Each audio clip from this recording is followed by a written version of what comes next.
നമസ്കാരം. പൊതുജനം കരുതിയല്ല സാർ എന്ന ജനകീയ പരിപാടിയിലേക്ക്, ജനകീയ വാർത്താ മണിക്കൂറിലേക്ക് പ്രിയപ്പെട്ട പ്രേക്ഷകർക്ക് സ്വാഗതം. നാടിന്റെ വിവിധ ഭാഗങ്ങളിൽ മനുഷ്യർ നേരിടുന്ന പ്രശ്നങ്ങൾ അത് ചൂണ്ടിക്കാട്ടാനും അതിന് പരിഹാരം നിർദ്ദേശിക്കാനും ജനകീയ റിപ്പോർട്ടുകൾ പ്രേക്ഷകർക്ക് മുമ്പിലേക്ക് വെക്കാനും ഒക്കെയുള്ള വാർത്താ മണിക്കൂറിലേക്ക് നമ്മൾ കടക്കാൻ പോവുകയാണ്. ഒരു വാർത്താ മാധ്യമം എന്ന നിലയിൽ 24-ന് കഴിയുന്നതിന്റെ പരമാവധി ഇടപെടൽ, വാർത്താ ഇടപെടൽ ഈ ജനകീയ വിഷയങ്ങളിൽ ഉണ്ടാകും എന്ന ഉറപ്പോടുകൂടി നമ്മൾ തുടങ്ങുകയാണ്. നിങ്ങൾക്കും ഈ പരിപാടിയുടെ ഭാഗമാകാനുള്ള അവസരമുണ്ട്, തത്സമയം പ്രതികരിക്കാനുള്ള അവസരമുണ്ട്. അതിനുള്ള നമ്പർ വഴിയെ പറയാം.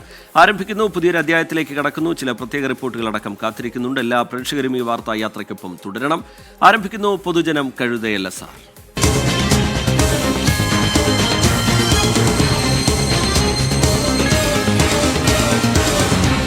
പൊതുജനം കഴുതയല്ല സാർ.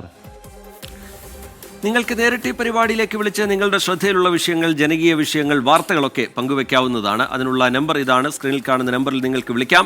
048428300510. നിങ്ങളുടെ കൈവശം വാർത്തകളാണുള്ളതെങ്കിൽ നിങ്ങളുടെ സമീപ പ്രദേശങ്ങളിലെ അല്ലെങ്കിൽ നിങ്ങളുടെ ശ്രദ്ധയിലുള്ള വിഷയങ്ങൾ അത് വാർത്തയായി പ്രേക്ഷകർക്ക് മുമ്പിലേക്ക് എത്തണം എന്ന് നിങ്ങൾ ആഗ്രഹിക്കുന്നുണ്ടെങ്കിൽ നിങ്ങൾക്ക് ഈ വാട്സാപ്പ് നമ്പർ ഉപയോഗപ്പെടുത്താം. 62 35 96 89 37.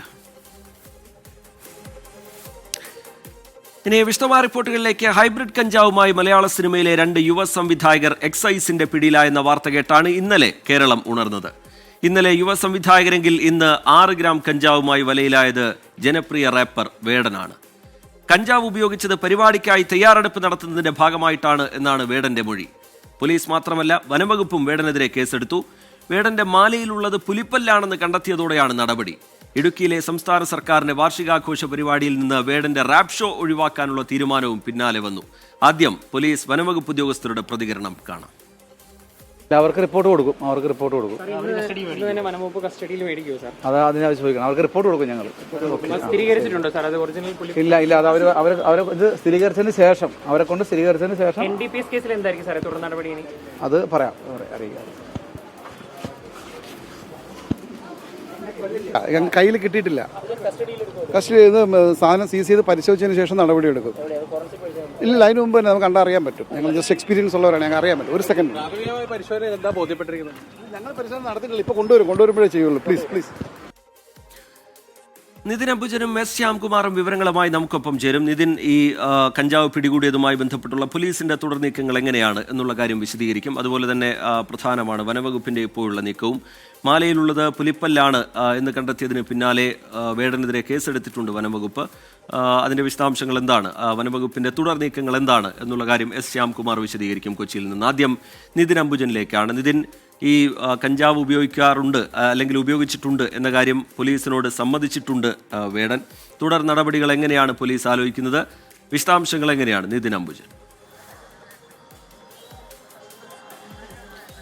റിജിത്ത്, എന്തായാലും വൈദ്യപരിശോധന പൂർത്തിയാക്കി നിലവിലിപ്പോൾ വേടനെ ഹിൽ പാലസ് പോലീസ് സ്റ്റേഷനിലേക്ക് കൊണ്ടുപോയിട്ടുണ്ട്. എന്തായാലും പോലീസിന്റെ തുടർ നടപടികൾ അവിടെ നിന്നാകും ഉണ്ടാവുക. നേരത്തെ നമുക്കറിയാം, രാവിലെ 11 മണിയോടുകൂടിയാണ് വേടന്റെ ഫ്ളാറ്റിൽ വെച്ച് പോലീസ് പരിശോധന നടത്തുന്നത്. അതിനിടയിലാണ് 6 ഗ്രാം കഞ്ചാവ് പിടികൂടുന്നത്. പിന്നീട് വിശദമായി നടത്തിയ പരിശോധനയിലാണ് കഴുത്തിലുള്ള മാല അത് പുലിപ്പല്ലാണോ എന്ന് സംശയം ഉയരുന്നു. പിന്നീട് വനംവകുപ്പ് അവിടെ എത്തി പരിശോധന നടത്തുന്നു. പുലിപ്പല്ലാണ് സ്ഥിരീകരിക്കുന്നു. സ്വാഭാവികമായിട്ടും ഇവിടെ നിന്ന് സ്റ്റേഷൻ ജാമ്യത്തിൽ, കഞ്ചാവ് കേസിൽ സ്റ്റേഷൻ ജാമ്യത്തിൽ ജാമ്യം കിട്ടിയാൽ പോലും പിന്നീട് ഈ പുലിപ്പല്ല്, അതായത് വനംവകുപ്പ് എടുത്ത കേസിൽ വേടനെ കുരുക്കുമുറുക്കും. സ്വാഭാവികമായിട്ടും ജാമ്യമില്ലാ വകുപ്പ് പ്രകാരമാണ് കേസെടുത്തിരിക്കുന്നത്. അതിൻ്റെതായ നടപടികൾ വേടന് മുന്നിലുണ്ട്. അതിനിടയിൽ പോലീസ് ഫ്ളാറ്റിൽ നടത്തിയ പരിശോധനയിലാണ് വെയിങ് മെഷീൻ, അതോടൊപ്പം തന്നെ അരിവാൾ അടക്കമുള്ള ആയുധങ്ങൾ പിടികൂടുന്നത്. സ്വാഭാവികമായിട്ടും അതടക്കമുള്ള കാര്യങ്ങളിലേക്ക് പോകുമ്പോൾ കൂടുതൽ വകുപ്പുകൾ ചുമത്താൻ തന്നെയാണ് പോലീസിന്റെ നീക്കം. അതെല്ലാം തന്നെ ഇനി ഹിൽ പാലസ് പോലീസ് സ്റ്റേഷൻ വെച്ച് പോലീസ് ആ ഒരു നടപടി സ്വീകരിക്കും. ഞാനിപ്പോൾ നിൽക്കുന്നത് തൃപ്പൂണിത്തുറ താലൂക്ക് ആശുപത്രിയിലാണ്. ഇവിടെ ഇപ്പോൾ വേടനൊപ്പം എത്തിയ മറ്റ് 8 പേരുടെ വൈദ്യപരിശോധന പുരോഗമിക്കുകയാണ്. അതിനുശേഷം ഹിൽ പാലസ് പോലീസ് സ്റ്റേഷനിലേക്ക് കൊണ്ടുപോകും. ഏതാണ്ട് മണിക്കൂറുകൾ നീണ്ട പരിശോധനയാണ് ഇന്ന് കണിയാമ്പുഴയിലെ ഫ്ളാറ്റിൽ വെച്ച് നടത്തിയത്. ആ ഫ്ളാറ്റിൽ വെച്ച് നടത്തിയ പരിശോധനയിൽ 6 ഗ്രാം കഞ്ചാവ് പിടികൂടുന്നു, 9 ലക്ഷം രൂപ പിടികൂടുന്നു. സ്വാഭാവികമായിട്ടും ഈ പണം എവിടെ നിന്ന് ലഭിച്ചു, അതിൻ്റെ സോഴ്സ് അടക്കം വെളിപ്പെടുത്തേണ്ടതുണ്ട്. അതടക്കമുള്ള കാര്യങ്ങൾ പോലീസ് പരിശോധിച്ച് വരികയാണ്. അതോടൊപ്പം തന്നെ ഈ കഞ്ചാവ് പിടികൂടുമ്പോൾ സ്വാഭാവികമായിട്ടും ഈ കഞ്ചാവ് വേടനെ എവിടെ നിന്ന് കിട്ടി തുടങ്ങിയ കാര്യങ്ങളൊക്കെ തന്നെ പോലീസ് അന്വേഷിക്കുന്നുണ്ട്. അതടക്കമുള്ള കാര്യങ്ങൾ വിശദമായ ഒരു അന്വേഷണം നടത്തി വരുന്നു. ഇതിനിടയിൽ മറ്റ് കുരുക്കായി പുലിപ്പല്ലും അതോടൊപ്പം തന്നെ ആയുധങ്ങൾ പിടികൂടിയ കേസുകളുമുണ്ട്. ഇതെല്ലാം തന്നെ വേടനെ ഏത് നിലയിലാകും ബാധിക്കുക തുടങ്ങിയ കാര്യങ്ങളൊക്കെ തന്നെ ഇനിയുള്ള മണിക്കൂറുകളിൽ പോലീസ് സ്വീകരിക്കുന്ന വകുപ്പുകൾ മാത്രമേ വ്യക്തമാവുകയുള്ളൂ. എന്തായാലും ഇപ്പോൾ ഈ ഒരു കഞ്ചാവ് കേസിൽ ജാമ്യം ലഭിച്ചാൽ പോലും വനംവകുപ്പിന്റെ കേസിലും അതോടൊപ്പം തന്നെ ഈ ആയുധങ്ങൾ കണ്ടെത്തിയ കേസിലും എന്തായാലും അത് മറ്റ് നിയമ നടപടിയിലേക്ക് പോകേണ്ട സാഹചര്യം ഉണ്ടാകും. സ്വാഭാവികമായിട്ടും ഇനി പോലീസിന്റെ അത്തരം നടപടികൾക്കായി ഇപ്പോൾ ഹിൽ പാലസ് പോലീസ് സ്റ്റേഷനിൽ കൊണ്ടുപോയിരിക്കുകയാണ്. ഏതാണ്ട് അരമണിക്കൂർ നീണ്ട വൈദ്യപരിശോധന പൂർത്തിയാക്കിയാണ് വേടനെ മാത്രം ഇപ്പോൾ ഇവിടെ നിന്ന് കൊണ്ടുപോയിരിക്കുന്നത്. വലിയ ആൾത്തിരക്ക് ഇവിടെ വേടനെ കാണാൻ ഈ ആശുപത്രി പരിസരത്ത് എത്തിയിരുന്നു. അവരെല്ലാം മാറ്റിക്കൊണ്ടാണ് പോലീസ് വേടനെ ഇപ്പോൾ സ്റ്റേഷനിൽ കൊണ്ടുപോയിരിക്കുന്നത്. എന്തായാലും വേടനൊപ്പം ഉണ്ടായിരുന്ന മറ്റ് 8 പേരുടെ വൈദ്യപരിശോധന ഇവിടെ നിന്ന് പുരോഗമിക്കുന്നു. അല്പസമയത്തിന് തന്നെ അവരെയും നേരെ ഹിൽ പാലസ് പോലീസ് സ്റ്റേഷനിൽ കൊണ്ടുപോകും. ഒരുപക്ഷെ അവർക്ക് ഈ ഒരു കഞ്ചാവ് കേസിൽ മാത്രമാണ് അവരുടെ നിയമ നടപടി നേരിടേണ്ടി വരിക. അതുകൊണ്ട് തന്നെ അവരെ എത്രയും വേഗം സ്റ്റേഷൻ ജാമ്യത്തിൽ വിട്ടയക്കാനുള്ള സാധ്യതയാണ് ഇപ്പോൾ മുന്നിലുള്ളത്. അതുമായി ബന്ധപ്പെട്ട കാര്യങ്ങൾ അല്പസമയത്ത് തന്നെ പോലീസ് വിശദീകരിക്കുമെന്ന് മനസ്സിലാക്കുന്നു. എന്തായാലും ഹിൽ പാലസ് പോലീസ് സ്റ്റേഷനിലേക്ക് വേടനെ ഇവിടെ നിന്ന്, അതായത് തൃപ്പൂണിത്തുറ താലൂക്ക് ആശുപത്രിയിൽ നിന്നും കൊണ്ടുപോയിട്ടുണ്ട്. റീജിത്ത്, നിതിനെ, ഇന്നലെയാണെങ്കിൽ 2 യുവ സംവിധായകർ, ഇന്ന് വേടൻ, കഴിഞ്ഞ ദിവസങ്ങളിലായി ഷൈൻ ടോം ചാക്കോ, ശ്രീനാഥ് ബാസി, ഇവരിലേക്കൊക്കെ പോലീസിൻ്റെയും എക്സൈസിൻ്റെയും നീക്കങ്ങൾ ഉണ്ടാവുന്നു. പരിശോധന നടത്തുന്നു, അവിടെ നിന്ന് ലഹരി വസ്തുക്കൾ പിടികൂടുന്ന നിലയുണ്ടാവുന്നു. ഇതിലൊരു നേരത്തെ തന്നെ സർക്കാർ അതിൽ വ്യക്തമാക്കിയിട്ടുള്ളതാണ്. ഇതൊരു ജോയിൻ്റ് ഓപ്പറേഷൻ എന്നുള്ള നിലയിലാണ് ഈ ലഹരി വ്യാപനവുമായി ബന്ധപ്പെട്ട കാര്യങ്ങളെ സർക്കാർ കാണുന്നത്. അത് എക്സൈസിൻ്റെയും പോലീസിൻ്റെയും ഭാഗത്തുനിന്ന് പരസ്പര സഹകരണത്തോടെ ഒരു സംയുക്ത ഓപ്പറേഷൻ എന്നുള്ള നിലയിലാണ് കാണുന്നത് എന്ന് നേരത്തെ തന്നെ സർക്കാർ വ്യക്തമാക്കിയിരുന്നു. ഇത് കൂടുതൽ പേരിലേക്ക്, കൂടുതൽ പ്രമുഖരിലേക്ക് നീങ്ങുകയാണോ നിതിൻ അംബുജൻ? റിജിത്ത്, എന്തായാലും സിനിമാ മേഖലയിലെ ലഹരി വ്യാപാരത്തിനെതിരെ നേരത്തെ തന്നെ ശക്തമായ നടപടി സ്വീകരിക്കുമെന്ന് എക്സൈസും പോലീസും വ്യക്തമാക്കിയിരുന്നു. അതിന്റെ ഭാഗമായുള്ള പരിശോധന നടന്നു വരികയാണ്. അതിനിടയിലാണ് ഷൈൻ ടോം ചാക്കോയെ നേരത്തെ ഒരു കേസിൽ പിടികൂടുന്നത്. മാത്രമല്ല അതിന് പിന്നാലെ മുൻനിര 2 സംവിധായകരെ പിടികൂടുന്നു. അതിനുശേഷം പിന്നീട് ഇപ്പോൾ വേടനെ, അതായത് ഒരുപക്ഷെ യുവാക്കൾക്കിടയിൽ ഏറ്റവും കൂടുതൽ സ്വാധീനം ചെലുത്താൻ പറ്റുന്ന ഒരു റാപ്പർ എന്ന നിലയിൽ തന്നെയാണ് വേടൻ സമൂഹ മാധ്യമങ്ങളടക്കം കഴിഞ്ഞ ഏതാനും നാളുകളായി തന്നെ അറിയപ്പെടുന്നത്. മാത്രമല്ല സംസ്ഥാനത്തെ വിവിധയിടങ്ങളിൽ നടത്ത പരിപാടിയിൽ വലിയ തരത്തിൽ തന്നെ ഫാൻ ബേസ് ഉള്ള ഒരു റാപ്പർ കൂടിയാണ്. അതുകൊണ്ട് തന്നെയാണ് ഞാൻ ഈ നിൽക്കുന്ന ആശുപത്രിയിലേക്ക് വേടനെ കാണാനായി നിരവധി പേർ ഇവിടെ എത്തിയത്. ഇപ്പോൾ എന്തായാലും ആളൊഴിഞ്ഞ പൂരപ്പറവ് പോലെ തന്നെ ഈ ആശുപത്രി പരിസരം മാറിയിട്ടുണ്ട്. നേരത്തെ അല്പസം മുമ്പ് ഇതായിരുന്നില്ല കാഴ്ച. അങ്ങനെ വലിയ തരത്തിലുള്ള ഒരു ഫാൻ ബേസ് ഉള്ള ഒരു റാപ്പറാണ്. സ്വാഭാവികമായിട്ടും ഇത്ര ക്വാണ്ടിറ്റി കുറവെന്ന നിലയിൽ ആണെങ്കിൽ പോലും, ജാമ്യം ലഭിക്കാവുന്ന വകുപ്പുകളാണെങ്കിൽ പോലും ഒരു നിയമപരമായി അല്ലെങ്കിൽ നിയമവിരുദ്ധമായ ഒരു നിലയിൽ കഞ്ചാവ് കൈവശം വെച്ചു എന്ന ആ ഒരു നിലയിൽ തന്നെയാണ് വേടനെ എന്തായാലും പോലീസ് ഇപ്പോൾ അറസ്റ്റ് ചെയ്തിരിക്കുന്നത്. സ്വാഭാവികമായിട്ടും ഗൗരവമായ ഒരു വിഷയം തന്നെയാണ്. പ്രത്യേകിച്ചും സമൂഹത്തിൽ സ്വാധീനം ചെലുത്താൻ പറ്റുന്ന ഒരു റാപ്പർ, മാത്രമല്ല മുൻനിര സംവിധായകരടക്കമുള്ള ആളുകൾ ഈ ഒരു കേസിൽ ഉൾപ്പെടുന്നു. അതുകൊണ്ട് തന്നെ ഇനിയുള്ള ദിവസങ്ങളിലും സിനിമാ മേഖലയിലെ സെറ്റുകളിലും അതോടൊപ്പം സിനിമാ മേഖലയിലടക്കം പരിശോധന ശക്തമാക്കുമെന്നാണ് കൊച്ചി കമ്മീഷണർ പുട്ടോ വെമ്പിലാദത്യ ഇന്ന് രാവിലെ വ്യക്തമാക്കിയത്. കൂടുതൽ പരിശോധനകളിലേക്ക്, കൂടുതൽ വ്യക്തികളെ കേന്ദ്രീകരിച്ചുകൊണ്ടുള്ള പരിശോധനയിലേക്കൊക്കെ എക്സൈസും പോലീസും കടക്കാൻ പോവുകയാണ്. ഇപ്പോൾ പുറത്തുവരുന്ന പ്രധാനപ്പെട്ട ഒരു വിവരം, വേടന് കിട്ടിയത് ഇന്ത്യൻ പുലിയുടെ പല്ലാണ് എന്നാണ് കണ്ടെത്തൽ. പുലിപ്പല്ല് നൽകിയത് തമിഴ്നാട്ടിലെ ഒരു ആരാധകനാണ് എന്നാണ് ഈ ഘട്ടത്തിൽ മനസ്സിലാക്കുന്നത്. എസ് ശ്യാംകുമാർ അതിന്റെ വിശദാംശങ്ങളുമായി ചേരുന്നുണ്ട്. ശ്യാം, പുതുതായി പുറത്തുവരുന്ന വിവരങ്ങൾ എന്താണ്? പോലീസിന്റെ കേസിലാണെങ്കിൽ 6 ഗ്രാം കഞ്ചാവ്, സ്വാഭാവികമായും ജാമ്യം ലഭിക്കും. പക്ഷേ വനംവകുപ്പ് ഇതിൽ സ്വീകരിക്കാൻ പോകുന്ന തുടർ നടപടികളാണ് ശ്രദ്ധേയമാകാൻ പോകുന്നത്. അല്പം കൂടി കടുത്ത നടപടികൾക്ക് സാധ്യതയുള്ളൊരു കേസായി അത് മാറാൻ പോകുന്നു. ഇപ്പോൾ പുറത്തുവരുന്ന ഈ പുലിപ്പല്ല് എവിടെ നിന്ന് കിട്ടി എന്നത് സംബന്ധിച്ച് ഈ ഘട്ടത്തിൽ വരുന്ന വ്യക്തത എങ്ങനെയാണ് ശ്യാംകുമാർ? റിജിത്ത്, ഇതിൽ ഏറ്റവും പ്രധാനപ്പെട്ട കാര്യം, വേടന് കിട്ടിയത് യഥാർത്ഥ പുലിപ്പല്ല് ആണ് എന്ന് വനംവകുപ്പ് ഉദ്യോഗസ്ഥർ സ്ഥിരീകരിച്ചിരിക്കുന്നു. തമിഴ്നാട്ടിൽ നിന്നുള്ള ഒരു ആരാധകൻ കൊണ്ടുകൊടുത്തതാണ് ഈ പുലിപ്പല്ല് എന്നുള്ളത് സ്ഥിരീകരിക്കപ്പെട്ടിരിക്കുന്നു. അത് വനംവകുപ്പ് ഉദ്യോഗസ്ഥരോടും വേടൻ ഇക്കാര്യം വ്യക്തമാക്കിയിട്ടുണ്ട്. ഇതിനു പുറമെ 5 വയസ്സ് പ്രായമുള്ള ഒരു ഇന്ത്യൻ പുലിയുടെ അത് പല്ലാണ് വേടന് കിട്ടിയത് എന്നുള്ളത് പരിശോധനയിലൂടെ വനംവകുപ്പ് ഉദ്യോഗസ്ഥർ കണ്ടെത്തിയിട്ടുണ്ട്. ഇതോടുകൂടി കേസിന്റെ സ്വഭാവം മാറുകയാണ്. കാരണം നേരത്തെ കഞ്ചാവ് കേസ് മാത്രമാണ് ഉണ്ടായിരുന്നതെങ്കിൽ ഇപ്പോൾ അത് പുലിപ്പല്ല് ഒറിജിനലാണ് എന്ന് കണ്ടെത്തിയിരിക്കുന്നു. അതിനു പുറമെ മജിസ്ട്രേറ്റ് മുന്നിൽ ഹാജരാക്കിയാൽ റിമാൻഡിലേക്ക് പോകാവുന്ന കുറ്റങ്ങൾ വേടന് മുകളിൽ ചുമത്തപ്പെടും എന്നുള്ള കാര്യം ഉറപ്പായിട്ടുണ്ട്. ഇപ്പോൾ വനംവകുപ്പ് ഉദ്യോഗസ്ഥർ വേടനെ കസ്റ്റഡിയിൽ വാങ്ങും. തുടർന്ന് അവിടെ നിന്ന് കോടനാട്ടേക്ക് കൊണ്ടുപോവുകയും ചെയ്യും. ആരാധകൻ നൽകിയ പുലിപ്പല്ല് തൃശ്ശൂരിലെത്തിച്ച് സ്വർണം കെട്ടിയാണ് മാലയിൽ കോർത്ത് തന്റെ കഴുത്തിലിട്ടിരുന്നത് എന്നും വേടൻ സമ്മതിച്ചിട്ടുണ്ട്. നേരത്തെ ഇത് തായ്ലാന്റിൽ നിന്ന് കൊണ്ടുവന്നതാണ് എന്ന രീതിയിൽ ഒരു മൊഴി ഉണ്ടായിരുന്നു. പക്ഷേ അത് തെറ്റാണ് എന്നുള്ളത് വനംവകുപ്പ് ഉദ്യോഗസ്ഥർക്ക് സ്ഥിരീകരിക്കുന്നു. കാരണം ഇന്ത്യൻ പുലിയുടെ പല്ലാണ് വേടൻ ഉപയോഗിച്ചിരുന്നത്. അത് തമിഴ്നാട്ടിൽ നിന്നുള്ള ഒരു ആരാധകൻ നൽകിയതാണ് എന്നും സ്ഥിരീകരിച്ചിരിക്കുന്നു. ഏതായാലും അന്വേഷണം കൂടുതൽ ആളുകളിലേക്ക് പോകും. ഇത് ആര് നൽകി, എവിടെ നിന്ന് നൽകി എന്നുള്ളത് പോകുന്നു. ഇതിനു പുറമെ നിലവിലുള്ള വകുപ്പുകൾക്ക് പുറമെ വന്യമൃഗങ്ങളെ വേട്ടയാടിയതുമായി ബന്ധപ്പെട്ടുള്ള ഒരു വകുപ്പ് കൂടി ഈ കേസിൽ ചുമത്താനുള്ള സാധ്യതയും തെളിഞ്ഞു വരികയാണ്. ഏതായാലും ജാമ്യം കഞ്ചാവ് കേസിൽ കിട്ടിയാലും വനംവകുപ്പിന്റെ കേസിൽ വേടന് ജാമ്യം കിട്ടില്ല എന്ന കാര്യം ഉറപ്പാണ്. വിശദമായ ചോദ്യം ചെയ്യൽ വേണ്ടിവരുമെന്നുള്ളതാണ് വനംവകുപ്പ് ഉദ്യോഗസ്ഥർ വ്യക്തമാക്കിയിരിക്കുന്നത്. ശരി, എസ് ശ്യാംകുമാർ കൊച്ചിയിൽ നിന്ന് വിവരങ്ങൾ നൽകുകയായിരുന്നു. പുതുതായി പുറത്തുവന്ന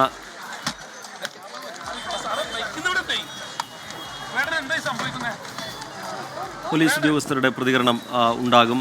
അതുപോലെ വേടൻ്റെ പ്രതികരണത്തിന് ഒരുപക്ഷെ സാധ്യതയുണ്ട് എന്നാണ് നമ്മൾ മനസ്സിലാക്കുന്നത്. തത്സമയ ദൃശ്യങ്ങളാണ് പ്രേക്ഷകർ കാണുന്നത്. വൈദ്യപരിശോധന പൂർത്തിയാക്കിയതിനു ശേഷം പോലീസ് വേടനെ കൊണ്ടുപോകുന്നു എന്നാണ് മനസ്സിലാക്കുന്നത്. നേരത്തെ വേടൻ്റെ ഫ്ളാറ്റിൽ നിന്ന് 6 ഗ്രാം കഞ്ചാവുമായാണ് ജനപ്രിയ റാപ്പറായ വേടൻ വലയിലാവുന്നത്. കഞ്ചാവ് ഉപയോഗിച്ചത് പരിപാടിക്കായി തയ്യാറെടുപ്പ് നടത്തുന്നതിൻ്റെ ഭാഗമായിട്ടാണ് എന്ന മൊഴി നൽകിയിട്ടുണ്ട്. 6 ഗ്രാം കഞ്ചാവാണ് പിടികൂടിയത്. അത് ജാമ്യം കിട്ടും. പക്ഷേ വനംവകുപ്പ് ഈ ഘട്ടത്തിൽ നടത്തുന്ന നീക്കങ്ങളാണ് ശ്രദ്ധേയം. വേടൻ്റെ മാലയിലുള്ളത് പുലിപ്പല്ലാണ് എന്ന് കണ്ടെത്തിയതോടുകൂടി കൂടുതൽ നടപടിയിലേക്ക് വനംവകുപ്പ് കടക്കുകയാണ്. ഏറ്റവും ഒടുവിലായി പുറത്തു വന്ന വിവരം അതൊരു 5 വയസ്സ്, ഏതാണ്ട് 5 വയസ്സ് പ്രായമുള്ള ഒരു ഇന്ത്യൻ പുലിയുടെ പല്ലാണ് മാലയാക്കി വേടൻ ഉപയോഗിച്ചിരുന്നത് എന്നുള്ളതാണ്. അത് ജാമ്യം കിട്ടില്ല. തുടർന്നുള്ള നടപടികൾ വനംവകുപ്പിൻ്റെ ഭാഗത്ത് നിന്ന് എങ്ങനെയായിരിക്കും എന്നുള്ളത് ശ്രദ്ധേയമാണ്. ശ്യാംകുമാറും നിതിൻ അംബുജനും വിശദാംശങ്ങൾ പങ്കുവെക്കുകയായിരുന്നു. സാമൂഹിക പ്രതിബദ്ധതയുള്ള കലാകാരന്മാർ കഞ്ചാവ് കേസുകളിൽ പിടിയിലാകുന്നത് ദൗർഭാഗ്യകരമാണ്. എന്തായാലും സിനിമയിലെ ലഹരി ഉപയോഗത്തിൽ പിടിമുറക്കുന്നുണ്ട് എക്സൈസും പോലീസും. കഴിഞ്ഞ കുറച്ച് ദിവസങ്ങളായി പുറത്തുവരുന്ന വിവരങ്ങളിൽ നിന്ന് അത് വ്യക്തവുമാണ്. കൊച്ചിയിൽ ഹൈബ്രിഡ് കഞ്ചാവുമായി സംവിധായകരെ പിടികൂടിയ സംഭവത്തിൽ അന്വേഷണം വിപുലമാക്കിയിരിക്കുകയാണ് എക്സൈസ്. ഫ്ളാറ്റിൽ കഞ്ചാവ് എത്തിച്ചവരെ കേന്ദ്രീകരിച്ചുകൊണ്ടാണ് ഇപ്പോൾ അന്വേഷണം നടക്കുന്നത്. ഫ്ളാറ്റ് ഉടമയും സംവിധായകനുമായ സമീർ താഹിറിന് 2 ദിവസത്തിനുള്ളിൽ ഹാജരാകാൻ ആവശ്യപ്പെട്ട് നോട്ടീസ് നൽകും.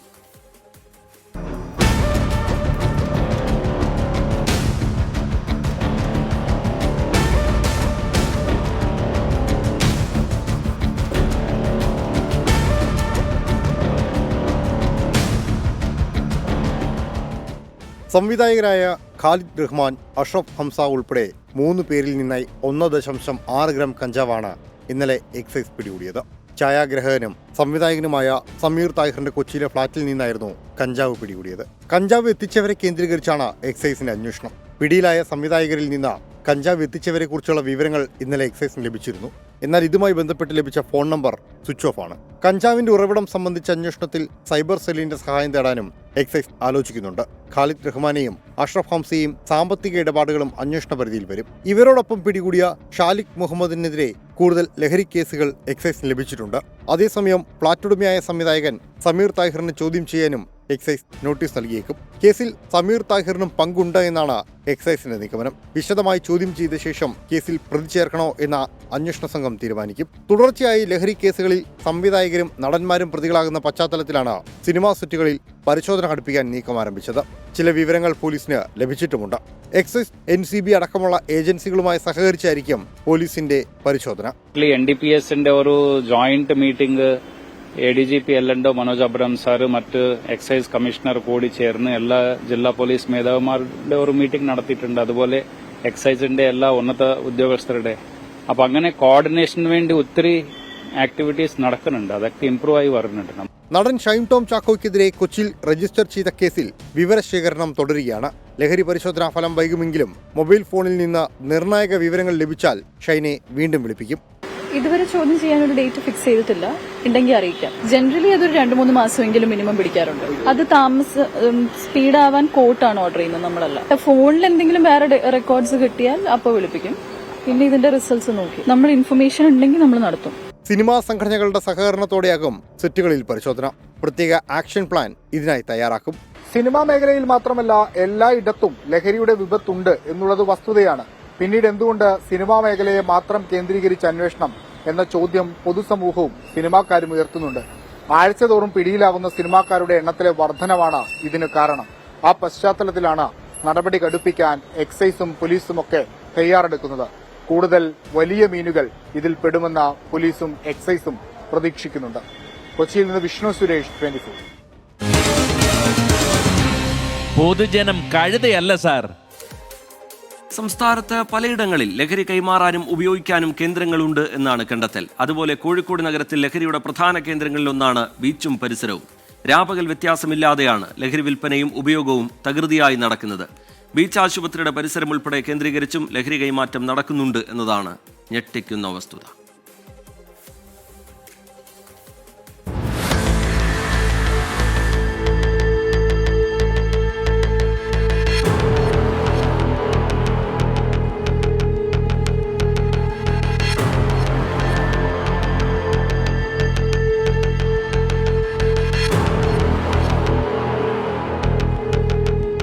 കോഴിക്കോട് കോഴിക്കോട് നഗരത്തിൽ ഏറ്റവും അധികം ആളുകൾ എത്തിച്ചേരുന്ന സ്ഥലങ്ങളിലൊന്നാണ് ബീച്ച്. കടലിന്റെ ഭംഗി ആസ്വദിച്ച് സമയം ചെലവിടാൻ അയൽ ജില്ലകളിൽ നിന്ന് പോലും ആളുകൾ എത്തുന്ന ഇടം. എന്നാൽ ലഹരി ഇടപാടുകളുടെ നാണിക്കുന്ന കഥ കൂടിയുണ്ട് ബീച്ചിനോട് ചേർത്ത് വായിക്കാൻ.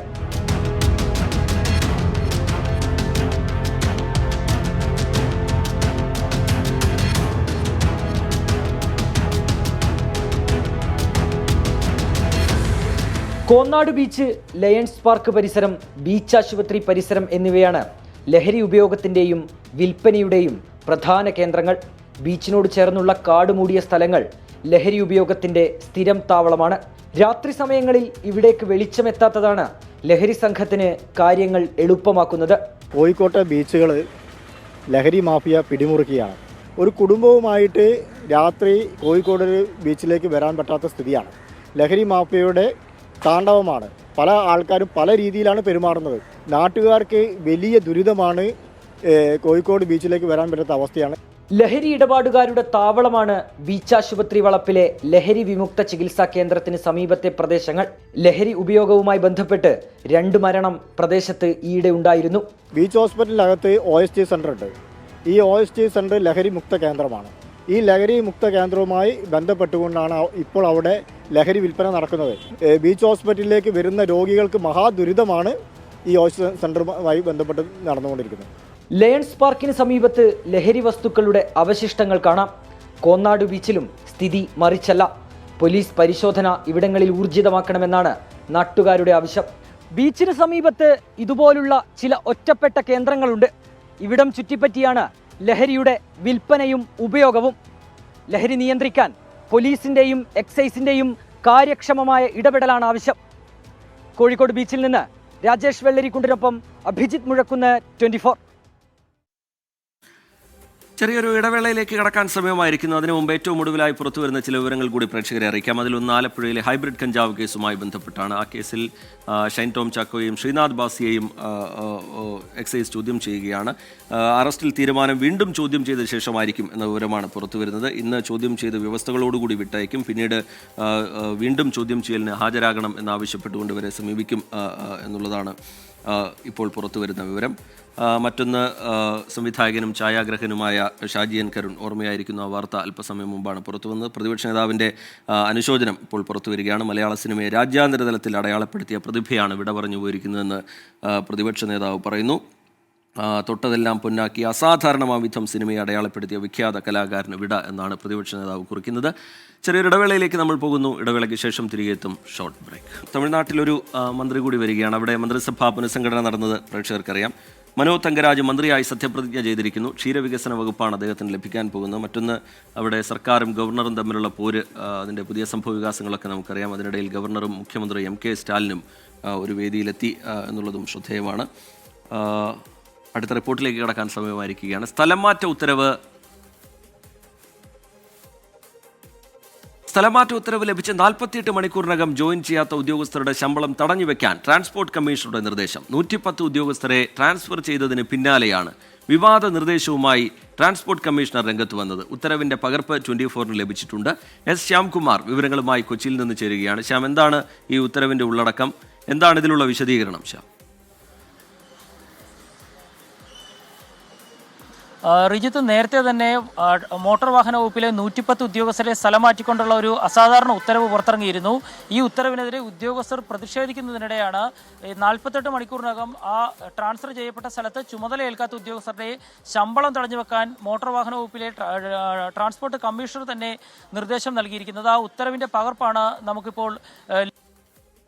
സാധാരണമായൊരു ഉത്തരവാണ്. ജോലി ഉദ്യോഗസ്ഥർക്ക് സ്ഥലമാറ്റം കിട്ടിയ സ്ഥലങ്ങളിൽ ജോയിൻ ചെയ്തിട്ടില്ല എങ്കിൽ ശമ്പളം നൽകേണ്ട എന്നുള്ളതാണ് ആ ഉത്തരവിൽ നിർദ്ദേശിച്ചിരിക്കുന്നത്. ഇതുമായി ബന്ധപ്പെട്ട് ഗൂഗിൾ ഫോമുകളും ഉദ്യോഗസ്ഥർക്ക് നൽകിയിട്ടുണ്ട്. സ്ഥലമാറ്റപ്പെട്ട ഉദ്യോഗസ്ഥർ അവിടെ എത്തിയില്ലെങ്കിൽ അത് മോട്ടോർ വാഹന വകുപ്പിനെ അറിയിക്കണമെന്നാണ് പറഞ്ഞിരിക്കുന്നത്. ഏതായാലും ഈ നടപടിയുമായി ബന്ധപ്പെട്ട ഉദ്യോഗസ്ഥർ കോടതിയെ സമീപിക്കാനുള്ള തയ്യാറെടുപ്പിലാണ് നിലവിലുള്ളത്. ശരി, S ശ്യാംകുമാർ വിവരങ്ങൾ നൽകുകയായിരുന്നു. സ്ഥലം മാറ്റ ഉത്തരവ് ലഭിച്ച് 48 മണിക്കൂറിനകം ജോയിൻ ചെയ്യണം എന്നുള്ളതാണ്. അല്ലാത്തപക്ഷം ഈ ഉദ്യോഗസ്ഥരുടെ ശമ്പളം തടഞ്ഞു വെക്കാനാണ് ട്രാൻസ്പോർട്ട് കമ്മീഷണറുടെ നിർദ്ദേശം വന്നിരിക്കുന്നത്. വലിയ വിവാദത്തിൽ സ്വാഭാവികമായും അതാവുന്നുണ്ട്. കോടതിയെ സമീപിക്കാനടക്കമുള്ള നീക്കങ്ങൾ ഒരു ഭാഗത്ത് നടക്കുന്നു. S ശ്യാംകുമാർ അതിൻ്റെ വിശദാംശങ്ങൾ പങ്കുവയ്ക്കുകയായിരുന്നു. കമന്റ് ബോക്സിലേക്ക് ഒരിക്കൽ കൂടി പോവുകയാണെങ്കിൽ ഒരു പ്രേക്ഷകൻ ചൂണ്ടിക്കാട്ടുന്നത് ആറ്റിങ്ങലിൽ നിന്നുള്ള ഒരു പ്രേക്ഷകനാണ്. അദ്ദേഹം പറയുന്നത് ഈ വീണ്ടും നമ്മുടെ നാട്ടിൽ ഈ ബ്ലേഡ് മാഫിയ, റോൾ പണപ്പിരിവുകാരൊക്കെ വീണ്ടും സജീവമാകുന്നുണ്ട്. അവരിങ്ങനെ ആളുകളെ നിരന്തരമായി ശല്യപ്പെടുത്തുന്നതും അവർക്കുമേൽ പണം തിരിച്ചടയ്ക്കുന്നതുമായി ബന്ധപ്പെട്ട് സമ്മർദ്ദം ചെലുത്തുന്നതുമൊക്കെ വീണ്ടും സജീവമാകുന്നുണ്ട്. അവർ ആ സംഘം തലപൊക്കുന്നുണ്ട്. അതിലൊരു ജാഗ്രത പോലീസിൻ്റെ ഭാഗത്തുനിന്ന്, സർക്കാരിൻ്റെ ഭാഗത്തുനിന്ന് വേണം എന്നുള്ള കാര്യം ചൂണ്ടിക്കാട്ടുന്നു. 24 വിഷയം ഗൗരവത്തിലെടുക്കണം എന്നുള്ള കാര്യം കൂടി അദ്ദേഹം പറയുന്നുണ്ട്. നമുക്കത് പരിശോധിക്കാവുന്നതാണ്. പത്തനംതിട്ടയിലെ ഒരു റിപ്പോർട്ടിലേക്ക് നമ്മൾ കടക്കുകയാണ്. പത്തനംതിട്ടയിൽ ജലജീവൻ മിഷൻ പദ്ധതിക്ക് വേണ്ടി റോഡ് വെട്ടിപ്പൊളിക്കുന്നതിൽ പ്രതിഷേധം. റോഡ് പണിതപ്പോൾ തന്നെ പൈപ്പ് സ്ഥാപിച്ചുവെന്നും നിലവിൽ റോഡ് വെട്ടിപ്പൊളിക്കുന്നത് അനാവശ്യമാണ് എന്നുമാണ് പഞ്ചായത്തിന്റെ വാദം. എന്നാൽ ചട്ടപ്രകാരമാണ് റോഡ് പൊളിച്ച് പൈപ്പിടുന്നത് എന്നാണ് വാട്ടർ അതോറിറ്റി പറയുന്നത്. പ്രതിഷേധമുയർന്ന സാഹചര്യത്തിൽ പൈപ്പിടൽ ഉൾപ്പെടെയുള്ള നിർമ്മാണ പ്രവർത്തനങ്ങൾ താൽക്കാലികമായി നിർത്തി. അല്ലെങ്കിൽ ജനങ്ങൾ കത്തിക്കുന്നതല്ലേ ഉൾപ്പെടെ എനിക്കാണോ സംസാരിക്കാമല്ലോ. ഇവിടെ പണി ഇറക്കത്തില്ലെന്ന് പറഞ്ഞില്ലയോ? എന്റെ പഞ്ചായത്ത് പണിയെങ്കിൽ എന്നോട് ചോദിക്കണം. ആരാണ് അവരോട് എന്തിനാണ് ഞാൻ ചോദിക്കുന്നത്? ഞാൻ പരാതി കൊടുത്തിട്ടുണ്ട് എക്സിക്യൂട്ടീവ് എഞ്ചിനീയർക്ക്. എന്റെ പഞ്ചായത്തിൽ പണിയണമെങ്കിൽ ഞാൻ എന്നോട് പറയണം, ചോദിക്കണം. അല്ല അവനാരാ പണിയാൻ?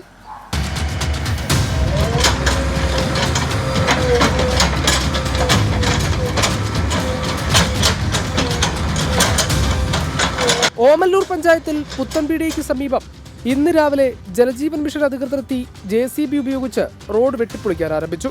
പിന്നാലെ ഓമല്ലൂർ പഞ്ചായത്ത് പ്രസിഡന്റ് ജോൺസൺ സ്ഥലത്തെത്തി നിർമ്മാണ പ്രവർത്തനങ്ങൾ തടഞ്ഞു. പ്രദേശത്ത് ജലവിതരണത്തിന് പ്രതിസന്ധിയില്ല. പഞ്ചായത്തിന്റെ അനുമതിയില്ലാതെയാണ് റോഡ് വാട്ടർ അതോറിറ്റി വെട്ടിപ്പൊളിക്കുന്നതെന്ന് പഞ്ചായത്ത് പ്രസിഡന്റ് ജോൺസൺ. ആധുനിക രീതി പണിത റോഡാണ്. 3 വർഷം പോലും ആയില്ല. ഈ റോഡ് പണിയുന്നതിന് മുമ്പ് തന്നെ 2 വശത്തും പൈപ്പ് ഇട്ടു. എല്ലാവർക്കും വെള്ളം ഇഷ്ടം പോലെ കിട്ടുന്നുണ്ട്. പരാതികളില്ല.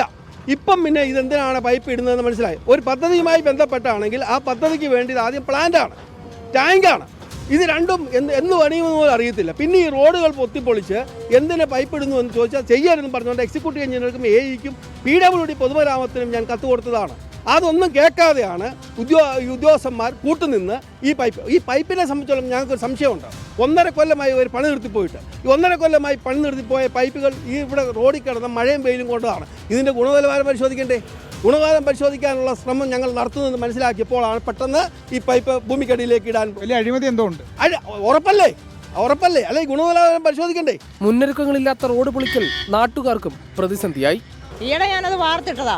അപ്പോൾ ആ മതിലിൻ്റെ അവിടെ ഇരുത്തിയിട്ടുണ്ട്, മതിൽ പൊട്ടിയിട്ടുണ്ട്. ഞാനവിടെ ഇല്ലായിരുന്നു. ഞാൻ പരിപാടിക്ക് പോയ സമയത്ത് അവർ വന്ന് ചെയ്തു. അതിനവിടെ വണ്ടി ഇറക്കിയിട്ട് പൊട്ടിയിട്ടുണ്ട്. ബുദ്ധിമുട്ടായില്ലേ? വലിയ ബുദ്ധിമുട്ടുണ്ട്. ഇവിടെ വെള്ളമൊക്കെ കിട്ടുന്നുണ്ടോ? പിന്നെ വെള്ളം കിട്ടുന്നുണ്ട്. വെള്ളത്തിനൊന്നും പ്രശ്നം ഇല്ല. ഞങ്ങൾക്ക് നല്ല പൈപ്പ് ലൈൻ വന്ന് നല്ല രീതിയിലെല്ലാം പൊക്കോണ്ടിരിക്കുമായിരുന്നു. പിന്നെന്തിനാ പെട്ടെന്ന് മനസ്സിലാവുന്നില്ല? ഞങ്ങൾ വല്ലതും പറയാൻ പറ്റുമോ? ഇവിടെ വന്ന് കുഴിക്കുമ്പോൾ നമുക്ക് പിന്നെ ആക്ഷൻ ആവത്തില്ലേ? അതുകൊണ്ട് ഞങ്ങളൊന്നും പറഞ്ഞില്ല. ഞങ്ങൾക്ക് ഭയങ്കര ബുദ്ധിമുട്ടായിരുന്നു. ഇവിടെ വണ്ടി 2 ദിവസം ഇറക്കാൻ പറ്റത്തില്ലായിരുന്നു. എന്നാൽ ചട്ടപ്രകാരമാണ് റോഡ് പൊളിച്ച് പൈപ്പിടുന്നതെന്നാണ് വാട്ടർ അതോറിറ്റിയുടെ വിശദീകരണം. പഞ്ചായത്ത് പ്രസിഡന്റ് തന്നെ പ്രതിഷേധമുയർത്തിയ സാഹചര്യത്തിൽ താൽക്കാലികമായി പൈപ്പിടൽ ഉൾപ്പെടെയുള്ള നിർമ്മാണ പ്രവർത്തനങ്ങൾ നിർത്തിവെച്ചു. കൂടിയാലോചനയ്ക്ക് ശേഷം തുടർ പ്രവർത്തനങ്ങളിലേക്ക് കടക്കാനാണ് വാട്ടർ അതോറിറ്റിയുടെ തീരുമാനം. എന്നാൽ റോഡുകൾ വെട്ടിപ്പൊളിക്കാൻ അനുമതി നൽകിയില്ലെന്നാണ് ഓമല്ലൂർ പഞ്ചായത്തിന്റെ നിലപാട്. ഞങ്ങളൊരു സമാനം പറഞ്ഞത് ഞങ്ങളാ, അല്ലാതെ എനിക്ക് സംസാരിക്കേണ്ട കാര്യമില്ല. ഞാൻ പ്രോജക്ട് ഉദ്യോഗസ്ഥനെ വിളിച്ച് പറഞ്ഞാൽ നിങ്ങൾ പണിയരുത്.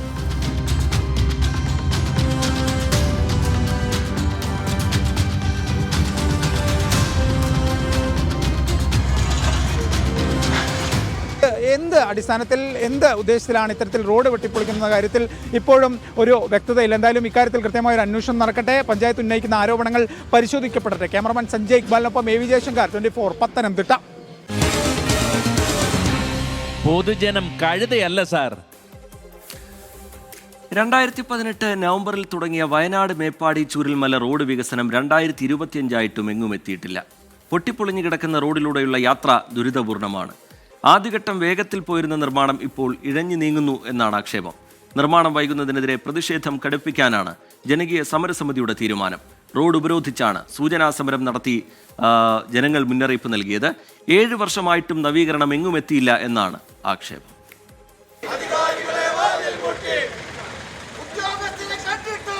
2018 നവംബർ 9 തുടങ്ങിയതാണ് റോഡിന്റെ നവീകരണം. മേപ്പാടി മുതൽ ചൂരൽമല വരെ 12.8 കിലോമീറ്റർ ദൂരമാണ് വികസിപ്പിക്കേണ്ടത്. 7 വർഷമായിട്ടും നവീകരണം എങ്ങും എത്തിയില്ല എന്നതാണ് പരാതി. ഇതിൽ പ്രതിഷേധിച്ചാണ് ജനകീയ സമരസമിതിയുടെ നേതൃത്വത്തിൽ റോഡ് ഉപരോധിച്ച് സൂചനാ സമരം നടത്തിയത്.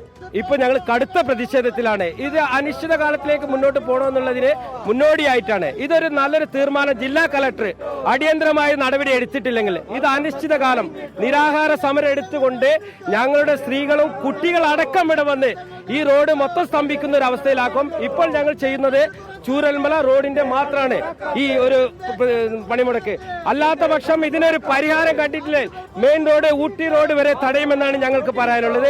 ഇതൊരു സൂചന മാത്രം. ഞങ്ങൾ കേവലം പെട്ടെന്നുണ്ടാക്കിയ ആളുകളുടെ ഒരു സൂചനത്തിന്റെ ഫലമായിട്ടാണ് ഇത്ര ജനങ്ങൾ. ഇനിയും ഒട്ടനവധി ജനങ്ങൾ വരാണ്ട്, ഒട്ടനവധി മരണങ്ങൾ പോലും ഇവിടെ നടന്നിട്ട് ഈ നമ്മുടെ വേണ്ടപ്പെട്ട അധികാരികൾ ഈ ചൂരൽമല റോഡിനെ മാത്രം കണ്ണു തുറന്നില്ല എന്നുള്ളതാണ് ഞങ്ങൾക്ക് വളരെ ദയനീയമായ ഞങ്ങൾക്ക് പറയാനുള്ളത്. ഇവിടെ നിലവിലുള്ള ഒരു സാഹചര്യം എന്ന് പറയുന്നത് ഒരു മതിൽ മാർഗമില്ലാത്ത ഒരു റോഡ്, നിരവധി ദുരന്തങ്ങൾ നടന്ന ഒരു പ്രദേശം, ഈ റോഡിന്റെ പ്രവൃത്തി അനന്തമായി നീട്ടിക്കൊണ്ടുപോകുന്ന ഒരു സാഹചര്യം. വലിയ രീതിയിലുള്ള ജനകീയ പ്രക്ഷോഭത്തിന്റെ പേരിലാണ് ഫണ്ട് അനുവദിക്കുകയും റോഡിന്റെ പ്രവൃത്തി ആരംഭിക്കുകയും ചെയ്തത്. അന്ന് പറഞ്ഞത് 2025 മെയ് മാസത്തോടു കൂടിയിട്ട് ഈ പ്രവൃത്തി പൂർത്തീകരിക്കുമെന്നാണ്.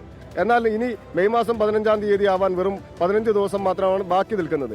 എങ്ങനെ പോയാലും അടുത്ത ഒരു വർഷത്തേക്ക് ഈ പ്രവൃത്തി തീരാനുള്ള ഒരു സാധ്യതയും നിലവിൽ കാണാത്ത ഒരു സാഹചര്യമാണുള്ളത്.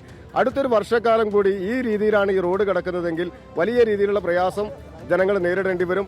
മഴക്കാലം വരാനിരിക്കെ നവീകരണം വേഗത്തിൽ പൂർത്തിയാക്കണമെന്നാണ് ആവശ്യം. നിലവിൽ റോഡ് പൊട്ടിപ്പൊളിഞ്ഞു കിടക്കുകയാണ്. ഇതുവഴിയുള്ള യാത്ര ദുഷ്കരം. ഉരുൾപൊട്ടൽ ദുരന്തമുണ്ടായ മേഖലകളിലേക്കും ഇതുവഴി തന്നെയാണ് പോകേണ്ടത്. 2023 ഊരാളുങ്കൽ ലേബർ കോൺട്രാക്ടേഴ്സ് കോപ്പറേറ്റീവ് സൊസൈറ്റിയാണ് നിർമ്മാണ ജോലികൾ ഏറ്റെടുത്തത്. ആദ്യഘട്ടത്തിൽ വേഗത്തിലായിരുന്നു നവീകരണ ജോലികൾ, പിന്നീട് ഇഴഞ്ഞു നീങ്ങി. എത്രയും വേഗം നവീകരണം പൂർത്തിയാക്കിയില്ലെങ്കിൽ വലിയ പ്രക്ഷോഭത്തിലേക്ക് നീങ്ങുമെന്ന മുന്നറിയിപ്പാണ് ജനം നൽകുന്നത്. 24 വയനാട്. ആലപ്പുഴ ഹൈബ്രിഡ് കഞ്ചാവ് കേസിലെ ചോദ്യം ചെയ്യലിന് ശേഷം ഇപ്പോൾ മോഡൽ സൗമ്യ മാധ്യമങ്ങളെ കാണുകയാണ്. അത് ഓൺലി ഫ്രണ്ട്ഷിപ്പാണ്. വരാൻ പറഞ്ഞിട്ടുണ്ട്. അങ്ങനെ പറയില്ല. എന്തെങ്കിലും ആവശ്യം ഉണ്ടെങ്കിൽ വിളിക്കും. ഇതുമായിട്ട് ബന്ധപ്പെട്ടിട്ട് ഡേറ്റ് പറഞ്ഞിട്ടില്ല. ഇതുമായിട്ട് ബന്ധപ്പെട്ട് എന്തെങ്കിലും ഉണ്ടെങ്കിൽ വിളിക്കും, അപ്പോൾ വരണം എന്ന് പറഞ്ഞിട്ടുണ്ട്. ഇല്ല ഇല്ല ഇല്ല.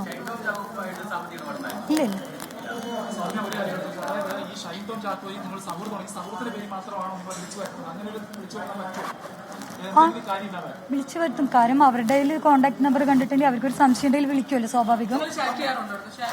ഇല്ല, എപ്പോഴും ചാറ്റ് ചെയ്യാം. അങ്ങനെ അതേ ചാറ്റിംഗ് ഒന്നുമില്ല. ഇല്ല, അത് എപ്പോഴെങ്കിലും മാത്രമേ ഉള്ളൂ. എന്തെങ്കിലും സ്റ്റോറി കാണുന്നു. ഇല്ല ഇല്ല. ലഹരി ഉപയോഗത്തിനെ കുറിച്ച് എനിക്കറിയില്ല. ആകെ എന്നെ വിളിപ്പിച്ച് ഷൈനും ബാസയായിട്ടുള്ള റിലേഷൻ എന്താ ചോദിക്കാനാ. ലഹരി ഇടപാടായിട്ട് എനിക്കൊരു ബന്ധമില്ല. അതിനെക്കുറിച്ച് എനിക്കറിയില്ല. അതെ അതെ അതെ അത് ഇതുമായിട്ട് എനിക്കൊരു ബന്ധം അത് എനിക്കറിയില്ല കേട്ടോ. ഞാൻ അങ്ങനത്തെ ഇതിൽ നിന്നിട്ടില്ല, എനിക്കറിയത്തില്ല. തസ്ലീമ എനിക്കറിയാം, കൊച്ചിയിൽ ബന്ധു പരിചയമുണ്ട്, ഒരു ഫ്രണ്ടാണ്. അതിനപ്പുറത്തോട്ട് അവളുടെ വേറെ പേഴ്സണൽ ആയിട്ടുള്ള ബിസിനസിനെ കുറിച്ച് എനിക്കറിയത്തില്ല. ഫ്രണ്ടാണ്. ഇല്ല ഇല്ല, അങ്ങനെ അറിയില്ല. ഇപ്പൊ ഇത് കാണുമ്പോഴാണ് അറിയുന്നത്. ഇല്ല ഇല്ല, ഒന്നുമില്ല. ഞാൻ സിനിമ മേഖലയുള്ള ആളല്ല. ഇല്ല ഇല്ല. അവളായിട്ട് ഒരു 6 മാസത്തെ പരിചയം. അതെ അതെ, അത്രയും. ഇൻസ്റ്റഗ്രാം ത്രൂ ആണോ ഈ ഷൈനയും ഒപ്പം ശ്രീനാഥ് പരിചയപ്പെട്ടത്? ഇല്ല ഇല്ല. അവരെന്തെങ്കിലും സംശയം ഉണ്ടെങ്കിൽ വിളിക്കും, അപ്പൊ വരാൻ പറഞ്ഞിട്ടുണ്ട്. ഡേറ്റ് ഒന്നും പറഞ്ഞിട്ടില്ല. ഓക്കെ.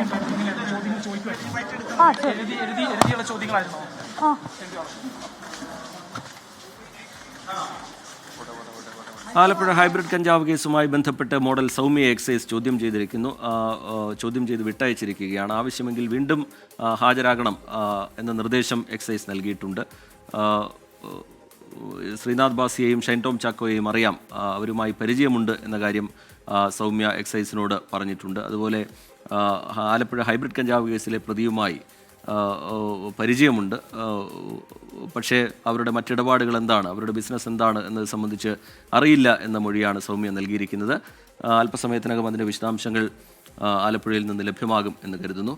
മറ്റൊരു റിപ്പോർട്ടിലേക്ക് നമ്മൾ കടക്കുകയാണ്. സംസ്ഥാനത്ത് പലയിടങ്ങളിൽ നിന്നായി മഴയുടെയും കാറ്റിൻ്റെയും വാർത്തകൾ പുറത്തു വരുന്നുണ്ട്. കൊല്ലത്ത് ശക്തമായ കാറ്റിൽ വയോധിക കിണറ്റിൽ വീണു. കടക്കൽ ബർബകാട് അംബേദ്കർ കോളനിയിലെ ശകുന്തളയാണ് കിണറ്റിൽ വീണത്. കാറ്റത്ത് പറന്നു വീണ റൂഫിംഗ് ഷീറ്റ് ദേഹത്ത് പതിച്ചാണ് കിണറ്റിലേക്ക് വീഴുന്നത്. അഞ്ചലിൽ ഇടിമിന്നലേറ്റ് ഒരാൾ മരിച്ചു എന്ന വാർത്തയും വരുന്നുണ്ട്. തടിക്കാട് മധുരപ്പ കോഴമ്പള്ളി സ്വദേശി സഹദേവനാണ് മരിച്ചത്. വിവരങ്ങളുമായി സുജിത് സുരേന്ദ്രൻ ചേരുന്നുണ്ട്. സുജിത്തിലേക്ക് അല്പസമയത്തിനകം തന്നെ എത്താം. ചെറിയൊരു ഇടവേളയിലേക്ക് പോകേണ്ട സമയമാണെന്ന് മനസ്സിലാക്കുന്നു. ഇടവേളയ്ക്ക് ശേഷം നമ്മൾ തിരികെ എത്തും. Short break. പൊതുജനം കരുതിയല്ല സാർ എന്ന പരിപാടിയിലേക്ക് വീണ്ടും. ഷാജിയൻ കരുണിന്റെ വിയോഗത്തിൽ മുഖ്യമന്ത്രി പിണറായി വിജയന്റെ അനുശോചനം ഇപ്പോൾ വരികയാണ്. മലയാള സിനിമയുടെ മുഖവും മുഖശ്രീയുമായ അതുല്യനായ ചലച്ചിത്രാവിഷ്കാരകനെയാണ് ഷാജിയൻ കരുണിന്റെ വിയോഗത്തിലൂടെ നമുക്ക് നഷ്ടമാകുന്നത് എന്ന് മുഖ്യമന്ത്രി പിണറായി വിജയൻ കുറിക്കുന്നു. ഇനി ഇന്നത്തെ സ്വർണ്ണവില പരിശോധിക്കാം. നോക്കാം ഗോൾഡ് റേറ്റ്. ഇന്നത്തെ സ്വർണ്ണനിരക്ക് സമർപ്പിക്കുന്നത് സ്പർശ ഗോൾഡ് ആൻഡ് ഡയമണ്ട്സ്. ഡിജിറ്റലാകൂ ഇനി സ്പർശയോടൊപ്പം.